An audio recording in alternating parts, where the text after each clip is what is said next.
When you think that a case is already in the hands of the law, beware. Some are out there still willing to take the law into their own hands at all costs. This is the case of NIPSEY's murder suspect who just got beaten up badly in jail. Now let's get straight into it. Remember, Eric Holder is the lone suspect in Nipsey Hussle's case, and since the incident, no one else has been named as a person of interest or a suspect in the case. It seems that because of the way the whole incident happened, it wasn't something that he went to do in some secret place. People were there watching. And throughout the case's development, it seems no one is disputing the fact that Eric shot Nipsey. Not prosecutors, not Eric. Not even Eric's lawyer is saying that he didn't kill Nipsey. You know, Nipsey is quite popular, especially after his death. The way the incident happened and all that surrounded it seemed to make many people know about Nipsey and also make more people hurt. From all that people say about Nip, he was someone loved by many for so many things he did and all that he was trying to do. So it makes sense to say that people have a kind of grudge towards the one named as his killer. Looking at the reason why Eric shot Nipsey, we can agree that probably that's the way the streets move. And that's what they do in such a situation, but still too common. People who don't know about these things, the reason behind that killing doesn't make sense. And I think because of that, some people are not ready to let go of the past, as Eric Holder was reportedly beaten up in jail. According to reports, Eric Holder was supposed to be present in court on Tuesday, but he was absent, and that's due to injuries sustained after he was beaten up in jail. He was attacked by not one but two different inmates after he was transported back to the facility after he left court around 4 p.m. on Monday. All of that was according to his public defender, Aaron Jansen. Don't forget, these attackers are said to be inmates too, which means they either learned about the incident while they were out and held a kind of grudge, or maybe there was another reason entirely. You know, people in jail always know what's going on in the streets, and they watch the news too. So, there's every possibility that those guys were offended in a way aside from Nipsey's case, and just found the right time to have their revenge. There's also a chance that it was in jail that he did what he just paid for. No one knows why they had did that, but one thing is clear, it must be something really serious, as Eric's lawyer said Eric required medical attention as he was cut to the back of his head with a razor. That's quite serious, if you ask me. What could have been that serious if not related to Nipsey's case? Could it be that the testifiers are confirming what some people didn't want to believe? According to a witness, Nipsey Hussle tried to warn Eric about snitching rumors, and also said Nipsey Hussle's accused killer yelled, "You're through," before shooting him.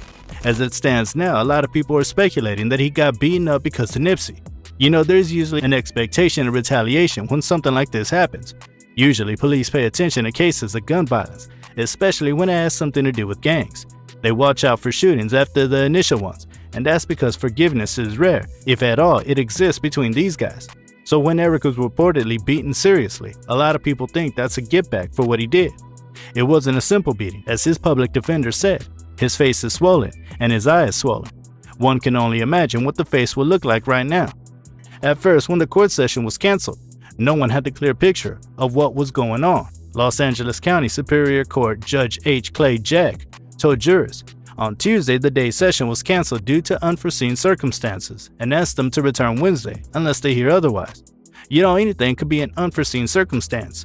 That was the first thing, and the next was the defense attorney Aaron Jansen, who told reporters outside the courtroom that the delay was medical related. You know, Eric wasn't reported sick, and no one heard he had any disease or illness. Suddenly, they heard the judge say unforeseen circumstances, and the defense attorney saying the delay was medical related. One thing that sure came to the mind of many who heard it was medical related was COVID-19. As we all know that in the case of COVID-19, there are precautions to be taken, which one of them is not to be in a crowded place. But according to Eric's defense attorney, the delay was not due to COVID-19. That just made the whole thing sound better. After that, the reporters found out that it was because Eric was attacked and needed to be given medical attention as he was beaten badly. What isn't clear is the exact place where Eric was attacked, but you must have heard me say jail a couple of times. That's because his attackers are inmates, and they're not supposed to be anywhere outside of jail. But the exact place where he was attacked in the jail, to the extent that he was cut with a razor and beaten up to the point that he has a swollen face, and no one or no officer was around to stop that, is what's unknown. It is, however, dangerous to keep him where he can get attacked again, because they can easily get to him another time and repeat the whole thing, or probably there'll be other people who don't like him as well in there. Because of that, he's been ordered to be kept separately from other inmates when he's being transported. It's been over 3 years since the death of Anias Joseph Ascadam, who's popularly known as Nipsey Hussle, who was gunned down by Eric Holder outside of his Los Angeles clothing shop, The Marathon, in May 2019. The murder trial had just begun this year in the month of June. Let's be reminded that since the incident, what we have is that Eric allegedly walked up to Hustle while he was speaking to a group of men and opened fire with an automatic handgun, hitting him about 11 times and injuring 2 other people.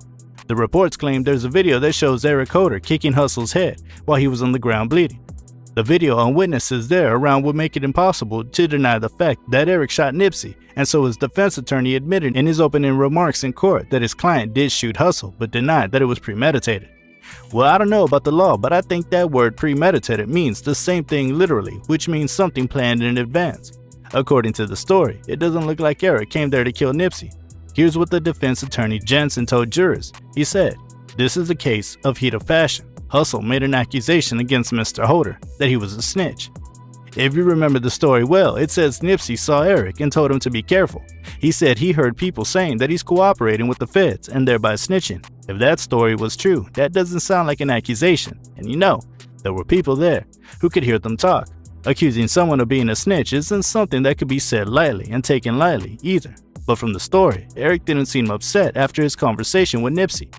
That was expected as both men grew up in the same neighborhood and were affiliated with the same street gang, the Rolling 60s neighborhood Crips in South Los Angeles. The kind of conversation that would involve the word snitch would have been said in a more different way from someone talking to his op, in my opinion. Also, if there was any serious argument of any type, people would have said that. The only thing was that Eric raised his voice at a point, according to a witness, but a fight after that was not recorded. According to the report, even Herman Douglas, Hustle's close friend, testified that 10 minutes before the shooting, Hustle and Holder had a short conversation in which Nip warned Eric of a rumor circulating that he had been cooperating with law enforcement and giving up names. He also said that Holder didn't seem upset when Hustle told him about his concerns. That was from someone that was present at the scene and witnessed the whole thing go down. He wasn't the only one who testified. Eric Holder's former gal pal, Brianita Nicholson, also testified last week that she had driven Holder to a restaurant in the same shopping complex as Hustle's store. Nicholson said she heard Holder say to Hustle in a loud voice, "Did you say I snitched?" before walking away from the rapper and 2 other men.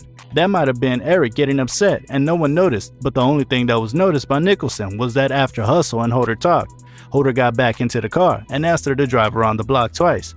No one knows what he was looking for around the block and why he gave such an order. According to Nicholson, after passing the store a second time, he began loading his gun inside the car. He told her to park in an alleyway, took 2 bites of chili cheese fries, and walked into the store. If he seemed upset, Nicholson didn't say, or maybe she didn't think anyone who's upset wouldn't take bites of chili cheese fries. Moments later, Nicholson said she heard gunshots and debated fleeing, but was worried that Holder was hurt. Since they came together, he left and hasn't returned.